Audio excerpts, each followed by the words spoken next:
Se colocássemos o Monte Everest dentro do oceano, ele desapareceria completamente. Agora imagine algo tão imenso que engole a maior montanha da Terra sem esforço. Um mundo tão profundo, tão desconhecido, que faz até as explorações espaciais parecerem brincadeira de criança. O que será que existe nas profundezas onde nem a luz do Sol consegue chegar? Que tipos de criatura vivem na escuridão absoluta, onde a pressão é capaz de esmagar submarinos como se fossem de papel? E até onde o ser humano já teve coragem ou capacidade de descer? A verdade é que o fundo do oceano é mais misterioso do que qualquer outro lugar que conhecemos. Ele guarda segredos antigos, monstros que desafiam a imaginação e fenômenos que ainda hoje a ciência luta para explicar. Hoje, vamos fazer uma viagem até onde poucos ousaram chegar. Vamos cruzar as camadas do oceano, conhecer as zonas onde a vida brilha no escuro, onde o silêncio é tão denso quanto a água e onde cada metro a mais significa um risco maior. Bora ver o lugar mais impressionante do nosso próprio planeta,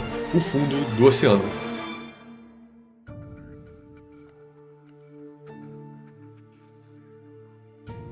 O fundo do oceano é sem dúvida o lugar mais inóspito e desconhecido do nosso planeta. Mas o quão fundo ele pode ser? A maior profundidade registrada até hoje é a da Fossa das Marianas, localizada no Oceano Pacífico. Ela atinge impressionantes 10.984 metros. Para você ter uma ideia, se colocássemos o Everest com seus 8.848 metros de altura dentro da fossa, ele ainda ficaria mais de 2 km submerso. Mas o ser humano sempre foi teimoso. Desde o século XIX já tentávamos mergulhar mesmo com equipamentos precários, como sinos metálicos que aprisionavam ar por alguns minutos. Mais tarde vieram os trajes de mergulho com escafandros, os tanques, os submarinos e hoje robôs exploram regiões onde o corpo humano seria destruído em segundos. E há um motivo para isso. A partir de apenas 200 metros de profundidade começa a escuridão total. A luz do sol desaparece, o mar vira um breu completo, a pressão cresce de forma absurda, atingindo dezenas, depois centenas de vezes a pressão atmosférica. É um lugar onde a vida, se existe,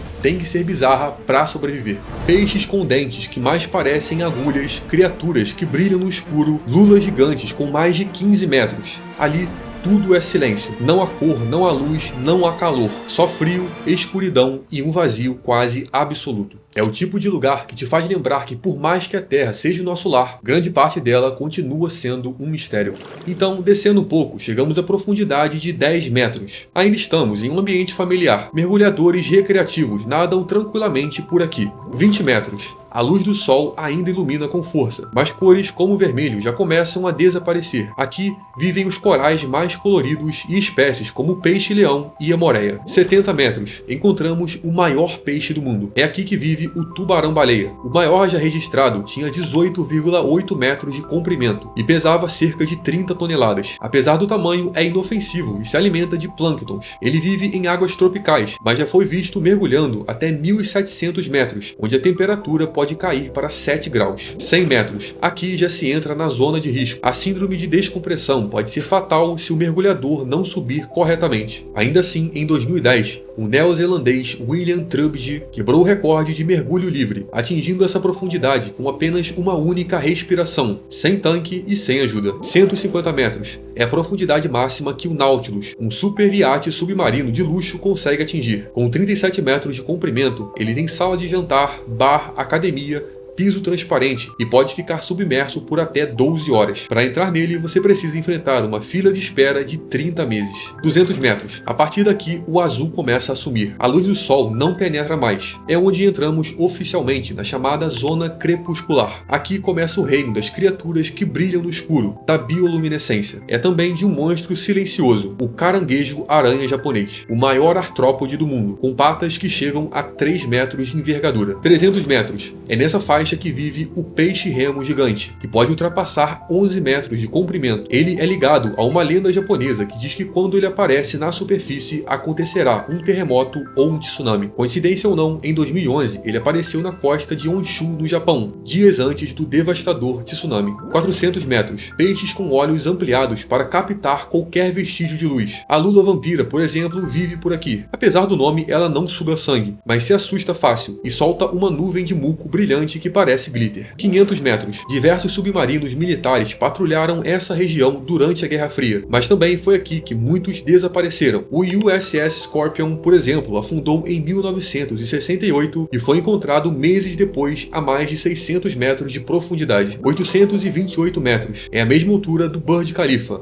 o maior prédio do mundo. 1000 metros. A luz natural não existe mais. Tudo é negro. Aqui começa a zona bate-pelágica, também chamada de zona da meia-noite. A temperatura beira os 2 graus Celsius e a pressão ultrapassa 100 atmosferas. Criaturas como o peixe-fantasma, o tubarão-cobra e o peixe-ogro vivem por aqui. Verdadeiros alienígenas da Terra. 1500 metros. É a faixa onde vivem lulas gigantes e o terrível tubarão-duende. 3.800 metros. O Titanic está aqui, quebrado em 2 partes. Logo acima, acredita-se que o submersível da Ocean Gate implodiu com 5 pessoas a bordo. Mais de 350 atmosferas. Graças a isso, tudo aconteceu em milésimos de segundo. 6.000 metros. Entramos na zona Adal. O nome vem de Hades, o deus grego do mundo dos mortos da mitologia grega. Tudo aqui é silencioso, frio e hostil à vida humana. 10.000 metros. Já estamos tão fundo que é impossível sequer pensar em sobrevivência sem tecnologia extrema. A pressão aqui é maior que 1000 atmosferas, o equivalente a ter o peso de um caminhão-tanque de combustível esmagando cada centímetro quadrado do seu corpo. Robôs comuns seriam achatados como latas de alumínio se não fossem projetados especialmente para suportar essa força brutal. 10.928 metros. Esse é o ponto mais profundo do oceano. Localizado na Fossa das Marianas, já foi visitado por menos pessoas do que o número de humanos que pisaram na Lua. Mesmo assim, foram encontrados seres vivos e, infelizmente, até fragmentos de plástico. Só que tem uma coisa estranha em tudo isso que falam sobre os mistérios do fundo do oceano. Se você abrir o Google Maps e olhar para o oceano, vai notar que o fundo do mar parece estar todo desenhado. Montanhas submersas, vales, fossas profundas. Parece até que temos um mapa completo das profundezas, mas isso é só uma ilusão. A verdade é que cerca de 75% do fundo do oceano ainda não foi mapeado com precisão. E grande parte do que você vê nesses mapas foi criado a partir de estimativas, e não de medidas reais. Durante muito tempo, o principal método usado para mapear o fundo do mar foi uma técnica indireta, a gravimetria por satélites. Funciona assim: se houver uma montanha submersa no fundo do oceano, sua massa gera uma leve alteração gravitacional. Essa alteração atrai mais água para cima, criando uma pequena elevação na superfície. Da mesma forma, um vale profundo ou uma fossa pode fazer a água acima se afundar levemente. Essas variações são mínimas, coisas de centímetros em meio a quilômetros de oceanos, mas satélites com sensores muito precisos conseguem detectá-las. O resultado é um mapa da superfície que sugere o que pode haver lá embaixo. Porém, mesmo sendo muito interessante, ainda assim esses dados são só estimativas. É como olhar para uma mala fechada e tentar adivinhar se a roupa lá dentro está dobrada ou toda amassada. Você vê o volume, mas não os detalhes. Por isso, os navios de pesquisa usam uma tecnologia mais direta e muito mais impressionante: o sonar multiphase. Ele funciona emitindo centenas de pulsos sonoros que viajam até o fundo do mar e voltam. O tempo que o som leva para retornar e o ângulo com que ele reflete permite construir um modelo 3D bastante detalhado do relevo submerso, mas esse processo é caro, demorado e extremamente limitado. Cada navio só consegue mapear uma faixa estreita do fundo do mar por vez. Para mapear todo o planeta dessa forma, seriam necessários séculos de trabalho sem parar. E ainda tem outro fator: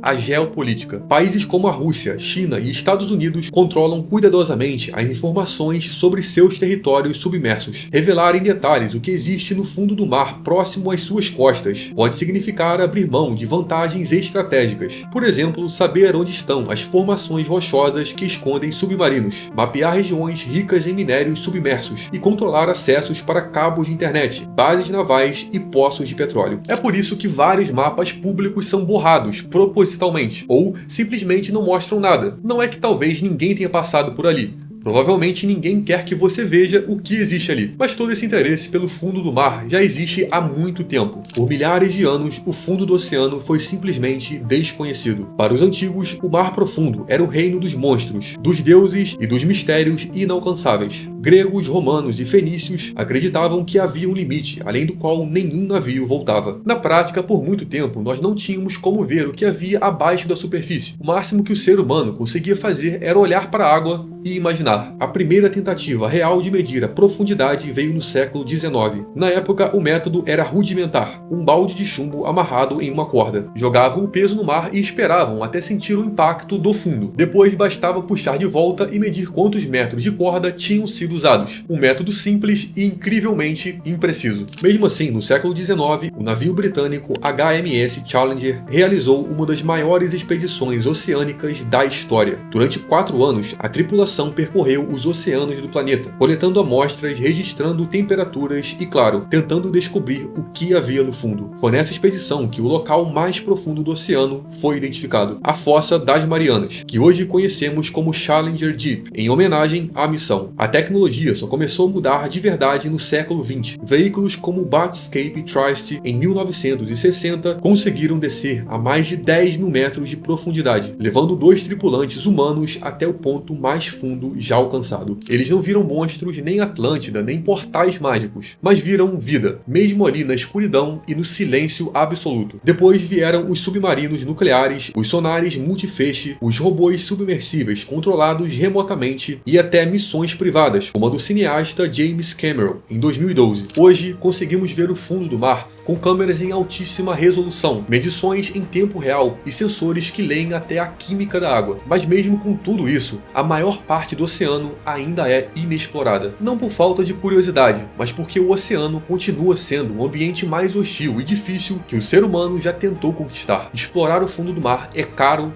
perigoso e lento. Só que é muito doido pensar que somos capazes de fazer isso, de olhar para um lugar onde ninguém esteve, um abismo escuro de quilômetros de profundidade e decidir descer. Não porque precisamos, mas porque queremos entender. Nós somos uma espécie frágil, não conseguimos respirar debaixo d'água, nem suportar a pressão de alguns metros de água por muito tempo. Mas ainda assim, criamos navios, sensores, robôs e cápsulas que nos levam aonde antes só existiam lendas. Países em conflito, ideologias opostas e mesmo assim juntos, trabalhando pela ciência, pela descoberta, pela ideia de que vale a pena explorar o desconhecido. E a cada nova descida, não só o mar que se revela, somos nós mesmos que evoluímos um pouco mais. Porque o futuro às vezes não está nas estrelas, está lá embaixo no escuro, esperando a gente chegar.